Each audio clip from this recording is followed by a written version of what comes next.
Congratulations! You're the Moon Master. That's right, Moon. You best check yourself. First you wreck yourself.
be so kind, would you mind introducing yourself for the podcast?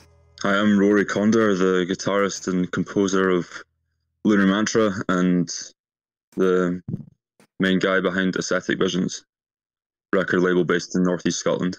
And how would you describe the music of Lunar Mantra? I suppose it's a black death metal sound. I've always tried to merge the atmosphere of black metal with the energy and power of death metal with some ambient textures to kind of make it a more ritualistic and immersive experience. I've always been inspired by like Tibetan, Nepalese culture and ancient instruments like sitars and traditional vocal approaches like tuvan throat singing and some more like kind of esoteric practices. You can find like prayer bowl music and different sort of binaural beats and frequencies that you can find influencing like shamanic music. And yeah, it's trying to draw a bit of that ancient practice into modern metal context, I suppose. I'd like to talk a little bit about your songwriting process and the influence of Eastern music on Lunar Mantra. But first, let's go over the history of the band a little bit. When did the band form and what were your goals at the time? Basically, I always wanted to do a black metal band and I did not find the right members. So I just started writing material, and by the time I got Genesis together, it was probably about 2014, I had met the right members for the band, namely James the drummer, who's based down in south of England. Because, as I'm sure you're aware, drummers are usually the keystone of a band. If you've got a good drummer, then things usually work, and if you've got a bad drummer, things usually don't work. So until you have a good drummer, you don't have a good band. So when that happened, and this goes for all of the future writing processes, I generally track things out and we send stuff back and forth, and he'll maybe record some drum demos and then we'll record in the studio together. I've got a rehearsal space that I've turned into a studio down in Glasgow where I was living at the time, and we still have that place. We just get up there when we can. I go down, he comes up, and yeah, the guitarist and bass player of the band also live nearby, so we've kind of made it a more collaborative effort. But generally still today I'll write the music and send it to the drummer first, whether it's inspired by like dreams or different kind of spiritual experiences, and whether that's unplanned, for example synchronistic events in your life, or whether it's actually kind of intent that results in inspiration for composition, then that's just how it flows, very organic process. And are you the main songwriter? Yeah. So you mentioned Genesis, which was the first Lunar Mantra album. How long had you been working on it before it was finally released? Probably about a year. I mean, I'd written some of the riffs prior to this, but all of the songs became structured in a year. Songs such as Xanthotic Madness, the last metal track of the EP, came together overnight after certain kind of meditation and channeling experience, whereas Stellar Catacombs took a little bit longer to structure and compose. So some of them are a bit more formulaic and some of them are a bit more inspired, so generally it's quite an intuitive process. So you mentioned that Xanthotic was the last metal track of the EP. There is a last track which is an ambient track, is that correct? Yeah, that's right. And so throughout Lunar Mantra's history, you've done quite a few ambient songs. What is your interest in ambient music, and how do you feel it relates to the other aspects of Lunar Mantra? It's quite a good question. I became aware of like Cyclic Law and Helix's Collective and more kind of traditional or classical ambient artists such as Voice of I and Zero Kama, and also this, if you're aware of Furpa, they use a style of throat singing that comes from like the Gyoto tradition in Tibet, which has been around since about 1000, probably longer, but there weren't any recordings of this music until the 70s. So when you come across things like that, you kind of end up either loving it or hating it, I think. And I just had this connection. It really clicked with me. I've been interested in like transcendental meditation and different like yogic practices for about a decade now. So I kind of felt the two merged very well. And as a guitar player, ambient guitar is definitely a thing. And if you're sitting there, you know, layering soundscapes, it can flow together intuitively. So I ended up collecting different traditional instruments and, like, you know, yak hide shamanic drumming and some singing bowls, and, you know, experimenting with different kind of drone. And I've always, in the context of Lunar Mantra, I've always used acoustic instruments. Even if I've amplified them, it's always been an acoustic instrument that has been used. I've never used digital effects or the like synthesizers or anything like that. I've always tried to keep it quite organic. I think that with Genesis, I wanted to have like an opening and a closing ambient piece, whereas with Psychosomatika, I wanted it to be like a much more visceral approach with a nice cool down ambient piece at the end. So the last track, Agora, which was a collaborative effort, you know, suits just that. It is its own like piece in its own right. It doesn't serve as an outro for the EP at all. But we did I did Droma as like a single 2017 or 18, which was released digitally, but I only put a CD out of that through Ascetic Visions this year. And that was kind of just like developing the throat singing stuff and building up. Droma as Tibetan for the word mother.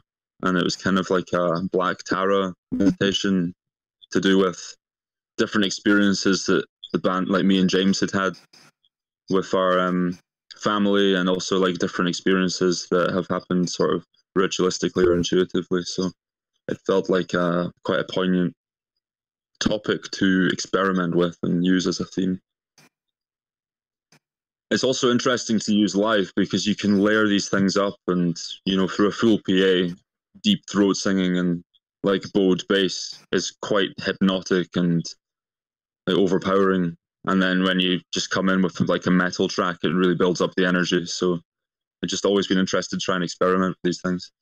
Now, is your approach to writing ambient tracks different at all to your approach in writing the more traditional metal tracks?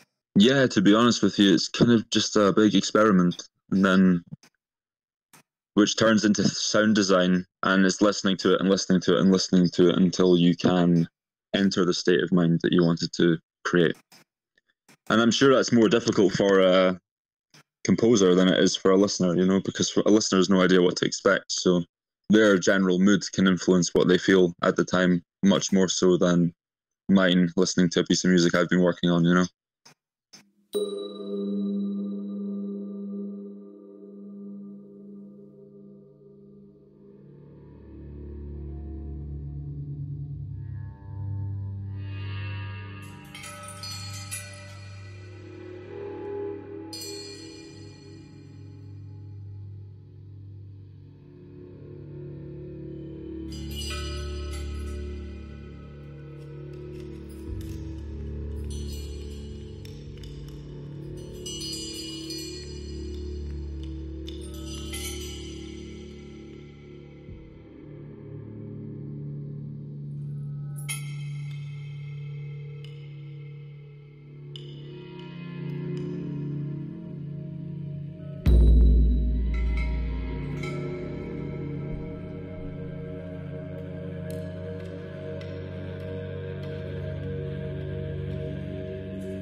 you mentioned Psychosomatika, which is the EP that you released earlier this year.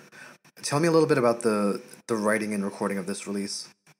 So these songs, Nexicthon and Exotic Pyres, were written in 2017, and Agora was done in 2018, and we recorded everything in 2018. In fact, it's kind of semi-amusing with Nexicthon because everything was written, and as I described, writing process before for Genesis and such.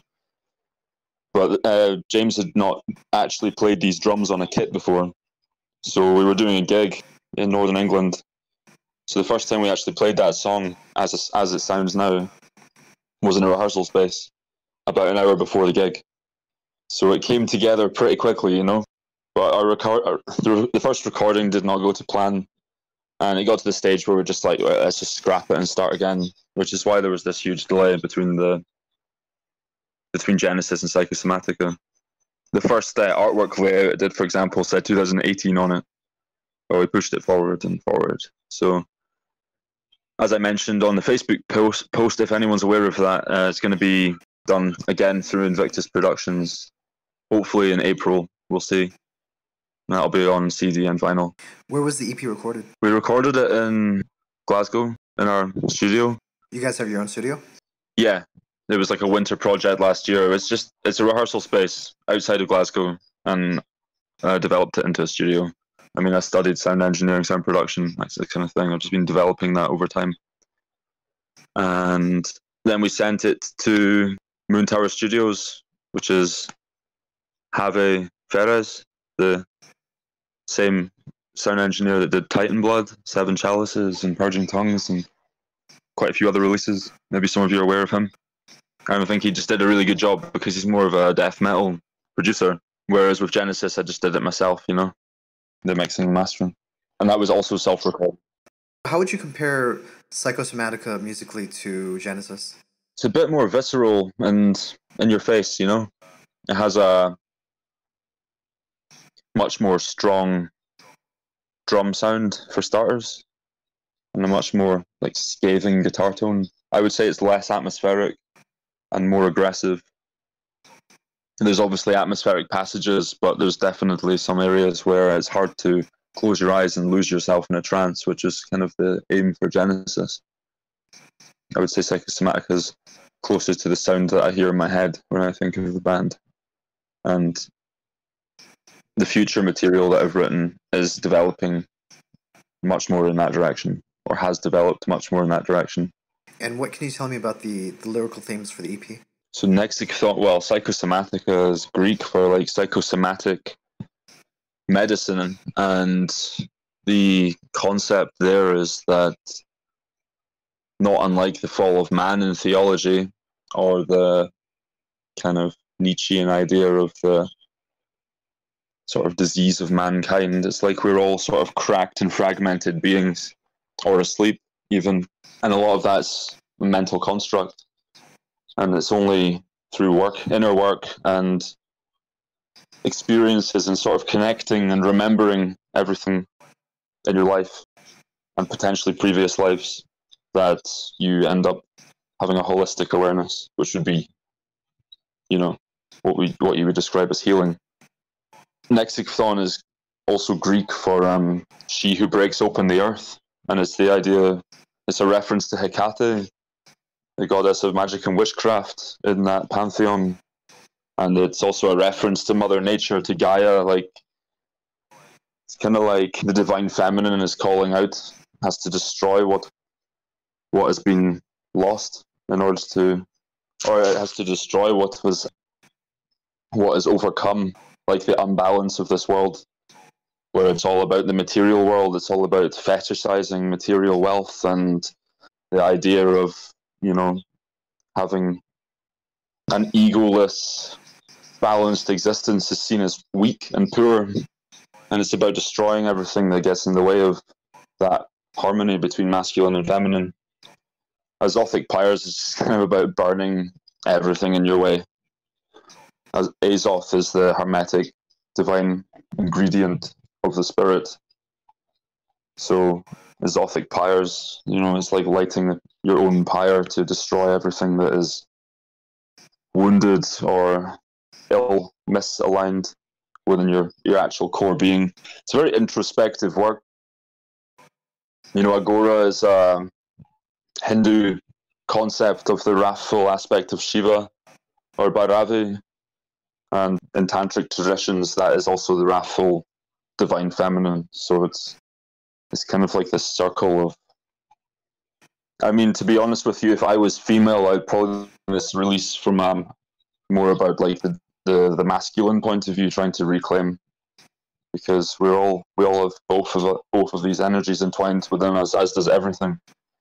Gender exists on all levels. There's a polarity. So from a male point of view, I have to sing about feminine polarity in order to regain balance. So that was the concept. I think everyone can take what they want from it, though, You've mentioned transcendental meditation, you've mentioned magic and witchcraft, you mentioned Hinduism.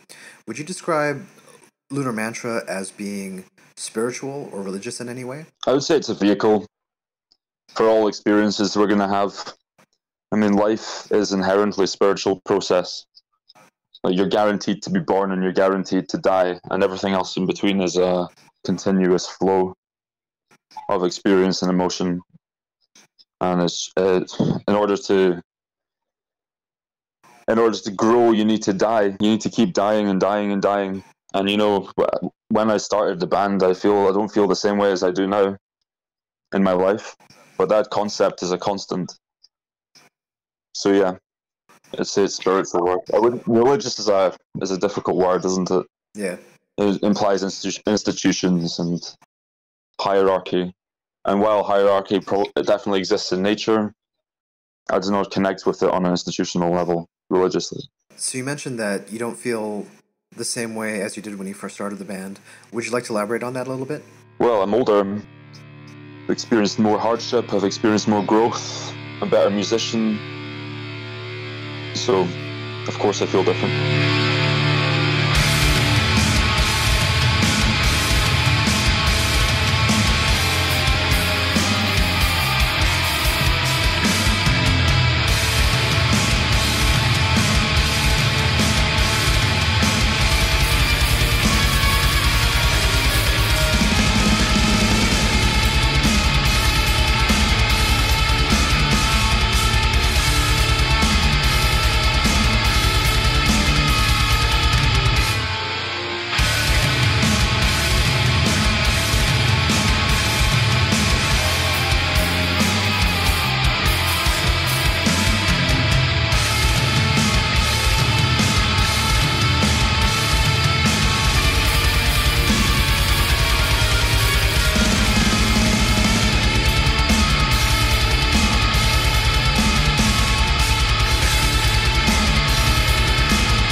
I discovered Lunar Mantra when Genesis was re-released by Fallen Empire Records a couple years ago. How did you get involved with Fallen Empire? Yeah, Mike reached out to me, but I was actually at a festival, Prague Death Mass, just after he reached out to me, and he was there, so we hung out and had a couple of beers and spoke about it, and yeah, he was totally psyched up for it. And it's just a bit of a shame that we couldn't do Psychosomatika with him as well, because he obviously stopped because of our delay. It would have synchronized quite nicely, but there was just too much time difference between him ending his operations and us finishing our work with the second EP. So, but yeah, he seems like a good guy. He's now working with Mystis Chaos in Iceland, and I think helping around with Vigor Deconstruct, which is Marco from Chornobog and Oriole and such as music. And I'm also collaborating with him with Ascetic Visions now on a level, some bands from South America. Graving, to be precise. So let's talk about Ascetic Visions. How did the label come about? Yeah, you know, when I was actually studying sound engineering, it was basically with the intent to, I mean, if I could make a living from it, then great, but it was with the intent to release my friends and my own music. So it was a natural step to create a platform with which to do this. It was originally a collaborative effort with some other friends, but due to less than mutual interests and some disagreements, it made more sense for me to just carry on, since I founded the operation and thematically, you know, created it. So basically it's just ticking over. I've got some plans in the pipeline, but it's just about trying to get the capital together. It's one of those ones you can't really just forge ahead and do everything you want to do. It has to go at its own pace, because, you know, you can't just spend thousands of pounds and not recoup it. It needs to have a level of balance. Ideally, I'd be doing more with it, but it has to go its own way. Now, with the label, are you focused on a specific type of music? To be honest with you, anything that grabs me atmospherically with esoteric or spiritual theme works quite well. As I said with my music, like first we released when I released Genesis through the Bandcamp page for Lunar Mantra, before we did the physical release, Ascetic Visions didn't exist. I started in 2017, so I believe the first release we ever did was my other band, Monad, who's also based in Scotland. It's a 3-piece Gnostic themed death metal, black metal kind of band. Very different to Lunar Mantra, but in terms of sound. So that was the first release, and then the bass player's project, Voces Magicae, and then Graving, and other artists have got in touch with us, and some of them align and some of them don't. I would urge anyone that's interested to message, though, because I'll always listen to the music, but whether or not it aligns with the purpose of the label or not is a different question. But that's just down to respect, isn't it? And what would you say the purpose of the label is? Kind of like a nexus point. You know, people, it always leads to something. I've done quite a lot of work at different festivals, so I've been able to promote this music at these festivals, having a little merch stall and stuff. When I play gigs, I can promote more than just the band that I'm playing with on the night. I can have this kind of point of contact for a load of different music that people are not necessarily going to be aware of otherwise. And I find that quite fascinating, the fact that you can connect different musicians all over the world. I've been working with Russian artists, Venezuelan artists, American artists, European, potentially doing stuff with a guy in China. So yeah, it's really interesting that way, I think.